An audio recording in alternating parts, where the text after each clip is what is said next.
So what do you get when you put a bunch of your friends together in your dorm room, binge watching the show Friends?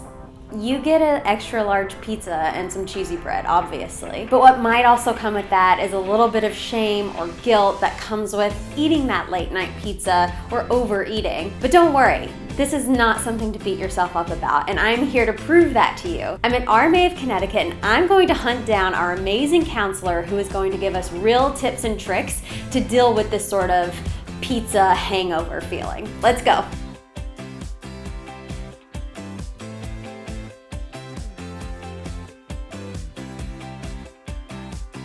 Hi, I'm Virginia Hamilton Fernari, and with me today is Melissa Kelleher. She is RMA of Connecticut's counselor and a member of our PCOS team here. Explain the situation to us. College kids just, when they're diagnosed with PCOS, when they go to their doctor and they're being told that they have to eat a certain way and be healthy and watch all of these things to make sure that they're taking care of their PCOS, when they have a night where they're just hanging out with their friends and they're having fun, but just kind of eating not in the best way, they just feel even more pressure the next morning to be like, why did I do that? Why did I kind of go off my diet, and what's that going to mean for me? And it's probably compounded with the fact that they went to bed late, probably didn't get good quality sleep, so they wake up feeling extra anxious about everything. Yeah. So what are some things we can maybe do that morning when we wake up and we feel those dreaded feelings? There's always do-overs. Even though you might have had a night where you didn't eat healthy and you're feeling down the dumps about that, it's just important to really know that you can just start up again. We don't want PCOS to define you. You have your whole college life ahead of you. There are good ways to manage your stress, and there are not so good ways to manage your stress. So let's dig into those. Yeah. You don't want to be like, I'm going to use food as a way to manage my stress, because you're going to get into this pattern. Start off with one thing. Don't take such a big bite that you're like, okay, I can't manage. Build self-care into your daily schedule. I would recommend for everybody, just utilize your support network. As you go through your college life, you're going to be making new friends. I think it's important to really be able to talk to them and be able to confide in them. So find support in the people around you. Yes. Your close friends, your family. Yeah, most colleges have their own health center, so there's definitely counselors there that you can talk to if you feel like you really just want your own time to talk about it. And then if you're hooked up with a PCOS team, make sure that you're making those follow-up appointments when you're coming home on break, when you're home for the summer. A lot of college students do not get regular sleep. And then exercise is just another biggie for anybody, just to, for stress relief. One app that I like is called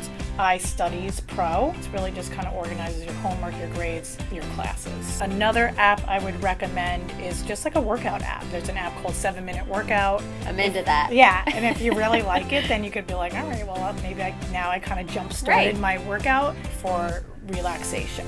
There's one called Stop, Breathe, and Think. Stop, Breathe, and Think has a ton of different types of options on there, and they actually have a choice where it says for college students. So that one's really cool. And then the last app that I would recommend is something called Forest. For people who are really really into electronics, it's good for it just kind of breaks you away from that and makes you more social and more involved. I love that. Yeah, I'm so definitely really cool. downloading I think that we all need that a little bit. Yes, yeah. for sure. You're not feeling emotionally good, or you're feeling down and out, you're not going to be motivated. No. So these are all ways to sort of get you back and get you motivated. I love that. That's great.